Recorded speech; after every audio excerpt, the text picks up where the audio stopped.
Hola a todos chicos, vamos a hacer la continuación de la explicación del video anterior. Vamos a recordar rapidísimo que vimos pues estas funciones y dijimos que más adelante la íbamos a pues a pues a explicar, ¿no? Pues vamos a rapidísimo. Vamos a ver ahora qué es un CUDA kernel. No es tan complicado como suena. Vamos a leer aquí la explicación que ya tengo. Un CUDA kernel es una función que se ejecuta en una unidad de procesamiento cuántico, en un QPU o en una simulación. En este caso, pues simulación. Lo mejor que pueden ejecutarse en sistemas heterogéneos, aprovechando pues un procesador cuántico, una GPU o una CPU o todo en conjunto. La diferencia entre un kernel cuántico y un circuito cuántico es que todo circuito cuántico es un kernel, pero no todo kernel es un circuito. Un kernel cuántico puede construirse a partir de otros kernels, permitiendo crear programas más modulares con subrutinas. Eso lo vamos a ver más adelante. Hay unos ejemplos muy buenos que que vamos a ver cómo funciona. Además, el kernel cuántico es expresivo, ya que soporta la iteración de sentencias clásicas en if for while para incluir cálculo clásico y la medición condicional y retroalimentación. ¿Cómo se construye? Pues se define y se puede ejecutar de dos maneras, como una función normal dentro de un programa o usando primitivas sample y observe, aquí también viene, para obtener resultados. En conclusión rapidísima, pues QDQ facilita la integración y pues vamos a ver rápidamente el primer circuito. Vamos a ver el first program. Bueno, ya hicimos un primer programa que era para corroborar que la librería funcionara, ¿no? O sea, que funcionara CUDA-Q. Pero vamos a estar construyendo un vector para poder visualizar un poquito mejor lo que es el kernel y otras funciones más acerca de la biblioteca, ¿no? Bien, pues vamos a continuar. Ya lo puse aquí. Aquí está el building, el first. Vamos a irlo explicando porque se mezcla con otra página. Vamos aquí a explicar, ¿va? En este caso es para construir el primer kernel, aunque aquí ya teníamos un ejemplo. En este caso vamos a definirlo, ¿va? Vamos a definir, vamos a visualizar, no nada más a explicarlo, sino a ver una visualización del circuito. En CUDA-Q los kernel cuánticos se definen como funciones de Python, como habíamos mencionado en el primer video, con el decorador CUDA-Q kernel, ¿va? Vamos a escribir el kernel que genere un estado GHZ con un número variable de qubits. Vamos a ver el código, aquí está. Primero vamos a importar evidentemente la librería, la biblioteca para las funciones. Luego vamos a definir el kernel con CUDA QKernel y asignamos un conjunto de qubits. En este caso pues aquí está, ¿no? Con int. Similar a la sesión pasada, solo que abajo le vamos a pasar el parámetro de manera explícita. Vamos a asignar los qubits al vector. Y lo primero que vamos a hacer aquí lo puse, se aplica la puerta Hadamard en el primer qubit para crear la superposición. Luego se aplica un CNOT de encadena para generar el entrelazamiento. Para cada qubit en el rango de, pues, hasta los que tenemos, ¿no? Y también se va a aplicar, pues, este for. Aquí está la otra,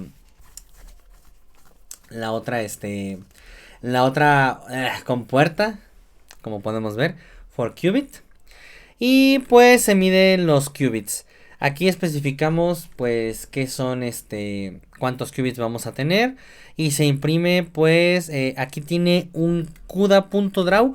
Que esta función nos va a permitir dibujar, como aquí lo dice, pues dibujar el circuito. Se supone que esto también es muy útil porque se puede observar de manera pues muy legible cómo se va construyendo el circuito cuántico. Si han visto los circuitos de superposicionamiento y demás ejercicios, si conocen un poquito más del tema, se darán cuenta que aparecen pues los canales de los qubits y cómo se van moviendo, ¿no? Aquí pues ejecutamos el kernel y pues vemos una distribución entre 50 y 50 de los estados de 0, 0 y 1, 1. El kernel es flexible porque pues acepta pues parámetros n y se puede visualizar el circuito, ¿no? Vamos a correrlo. Vamos a abrir la terminal. Aquí ya tengo mi código. Aquí está en first kernel. Y si lo corremos, pues aquí ya corrió, ¿no? Si se dan cuenta, sigue siendo muy parecido a la primera medición que habíamos tenido de 513 y 487, ¿no? Aquí podemos ver los dos qubits aplicando, ¿no? El qubit 0 y el qubit 1. ¿Qué pasa si utilizamos más qubits? Si utilizamos, por ejemplo, no sé, vamos a utilizar 10 qubits. Vamos a guardarlo y vamos a ejecutarlo. Se van a ver las 10 compuertas, ¿no? Aquí están las compuertas. Nada más al primero le estamos aplicando la primera puerta para hacer el entrelazamiento. Y los demás se empiezan a entrelazar, ¿no? Excelente, ¿no? Esa sería la parte para que puedan probar el código. Aquí en la documentación viene separado. Esta es la primera parte y abajo viene lo que le sigue, ¿no? Aquí hay el ejemplo. Vamos ahora a explicar pues qué es todo esto de acá, porque es un poquito más complicado. Pero no se preocupen, ahorita vamos a hacer un super resumen. Realmente no es tan complicado de entender. Bien, se preguntarán por qué hice esa pausa. Básicamente porque ahorita la compu necesitaba para correr este ejemplo punch. bastante poder. Y para poder dar una pequeña diferencia, vamos a este código de aquí. Está un poco disperso, bueno, viene en partes y vamos a unificarlo, ¿no? Ya lo he unificado aquí, este es el código más completo, déjenme lo alejo un poquito más y vamos a ir checando. Vamos aquí primero, se define el kernel que ya hemos visto para crear el kernel GHZ, aquí lo estamos definiendo, asignamos los qubits y la superposición y el entrelazamiento. Eso ya lo hemos visto. Ya aquí vemos el circuito generado, que son 2 qubits, con las operaciones mencionadas.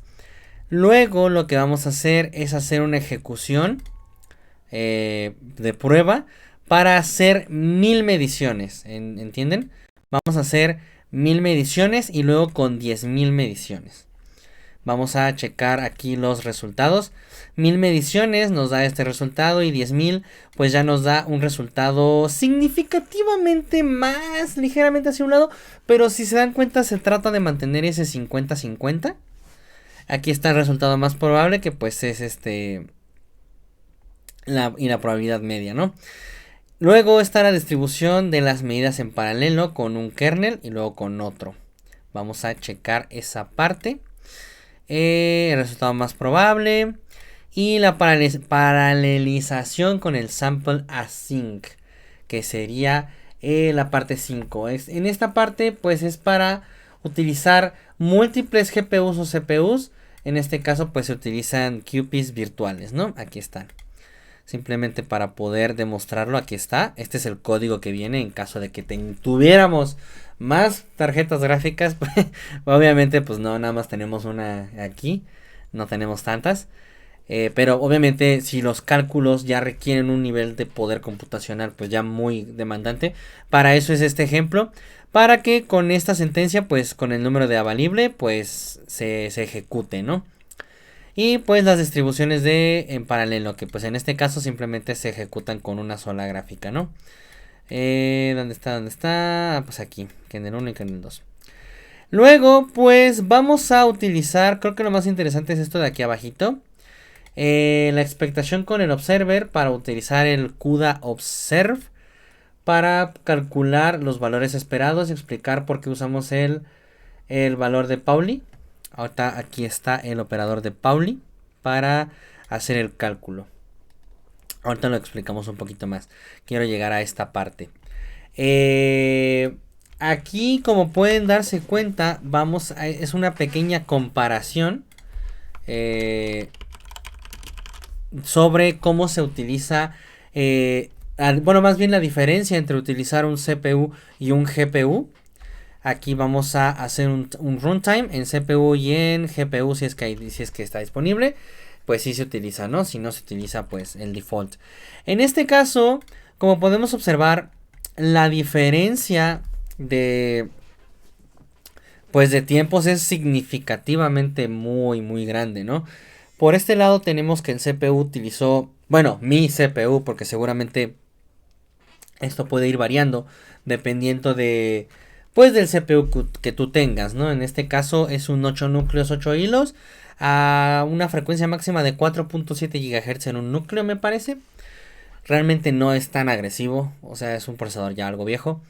Pero pues logramos conseguir pues minuto y medio, más de minuto y medio, la misma operación. En este caso, como podemos observar, pues aquí está, se imprime y pues el tiempo. Aquí pues el code time lo vamos a definir pues con el kernel a una contabilidad de 1.000.000 de shots, o sea 1.000.000 de mediciones. Ay. Como podemos observar, pues sí es bastante drástico pues la diferencia de ejecución. Evidentemente, así como empezamos el primer ejercicio, pues en el primer ejemplo que vimos, nada más era una compuerta. En CPU y en GPU, pues corre súper rápido. Bueno, sí, porque es una operación sencilla. Pero ya cuando estamos utilizando bastantes mediciones más, pues sí se nota que el utilizar una tarjeta gráfica, en este caso pues de Nvidia, pues sí te da un beneficio, ¿no? Obviamente pues entre más mediciones, más complejo, sí se va a necesitar más, y sobre todo más qubits, más memoria VRAM y más poder de gráfica, ¿no? Esto sería aparte. Vamos a explicarte un poquito más acerca del objetivo de Observe. En este caso, la función de CUDA Observe, porque es un poquito más detallada que la diferencia, permite calcular el valor esperado o el expectation value de un operador cuántico sobre un estado cuántico generado por un kernel. Esto es fundamental ya que muchos algoritmos cuánticos como el Variation Quantum Eigensolver dependen del cálculo de valores esperados para encontrar la energía mínima de un sistema. Y que es un valor esperado, porque yo tampoco entiendo mucho este tema. También por eso hago estos videos, para yo también ir aprendiendo y compartiendo y pues y demás. En matemáticas, el valor esperado de un operador sobre un estado se calcula como un operador hermitiano. Por ejemplo, aquí usamos el operador de Pauli en el qubit 0 y el estado cuántico después de ejecutar el kernel. Es decir, representa la expectación media de la medición sobre múltiples ejecuciones. Más o menos un promedio extraño, un promedio de mediciones. Si utilizamos las mediciones como en la base, el valor esperado es una media ponderada de los resultados de las mediciones. Es decir, no solo es un promedio tal cual, sino está ponderado. Aquí pues utilizamos, voy a resaltar esta función. Aquí hasta acá. Utilizamos pues el spin Z, que es un operador que mide el estado del qubit 0 en la base de Pauli. Y definimos un kernel cuántico sin medición, que es el de aquí abajo. Y ponemos el qubit en superposición con la compuerta H. Sí, Hadamard. Se me olvida, es un poco complicado de pronunciar. Es importante que el kernel no tenga mediciones, ya que Observe agregará las mediciones automáticamente para calcular el valor esperado. Ya después pues se ejecuta, y como el qubit está en superposición en esta parte, en result, el qubit entre pues superposición uniforme en la puerta Hadamard, y el valor esperado de Pauli es en el qubit 0, pues es 0. ¿Por qué resultado? Porque la puerta Hadamard crea el estado de superposición, y cuando aplicamos el operador Z, que es el de aquí, el valor esperado debe de ser 0. En estado balanceado entre más 1 y menos 1, por el resultado pues es 0. Y pues se aumenta la precisión agregando más shots o más mediciones. Con 1000 mediciones el valor esperado será aproximadamente 0, pero con pequeñas fluctuaciones estadísticas. La diferencia entre usar un sample y utilizar el observe es que el sample realiza mediciones y devuelve la distribución, y el observe calcula el valor esperado de un operador cuántico para algoritmos cuánticos como BQE. ¿Entienden? Es un poco complicado de entender, pero por eso aquí dice el valor esperado es 0 y el valor esperado con 1000 fue menos, casi 0 si se dan cuenta, ¿no? Que es esta puerta de aquí. Creo que eso es bastante información para digerir. Espero que se haya entendido la mayoría del kernel y de lo que intentamos demostrar aquí. Básicamente, pues explicar el código, pues la diferencia entre usar observe y utilizar pues el value y el sampler. Y pues una ejecución ficticia de tener más GPUs y visualización del circuito que ya lo habíamos checado. Y sobre todo ver la diferencia entre la comparativa entre CPU y GPU. Este código está un poquito más, más comentado, pero realmente es el mismo código que está aquí. Simplemente yo lo apelmacé en un solo código para poder ir entendiendo el funcionamiento de CUDA-Q, ¿no? Espero que este video les haya gustado, que vayan entendiendo más o menos el funcionamiento. Igual yo no soy un experto, yo también voy aprendiendo. Si tienen alguna duda y quieren que la resolvamos más adelante y que me digan, oye, tengo una duda de qué significó esto, no me quedó muy claro, lo podemos, podemos hacer un video también de explicaciones, ¿no? Pero pues básicamente este código pues es el mismo de aquí. De momento, si se preguntan dónde puedo copiar los códigos o dónde puedo correrlos y demás, voy a hacer una sección en mi GitHub para ir subiendo todos los códigos que vaya haciendo de este tipo.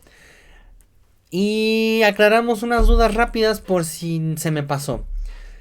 ¿Se puede correr en Colab? No se puede correr en Colab. CUDA-Q. Necesitas un acceso total a la GPU, por lo que yo estuve investigando.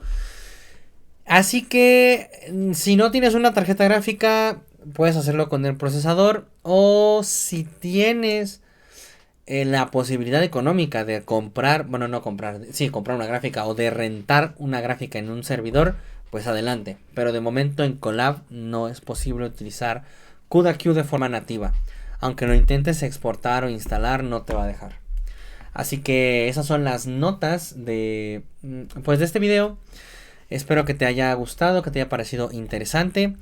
Y pues sin más, nos veremos en el siguiente video explicando guía paso a paso, pues la guía de CUDA, ¿no? Así que hasta luego.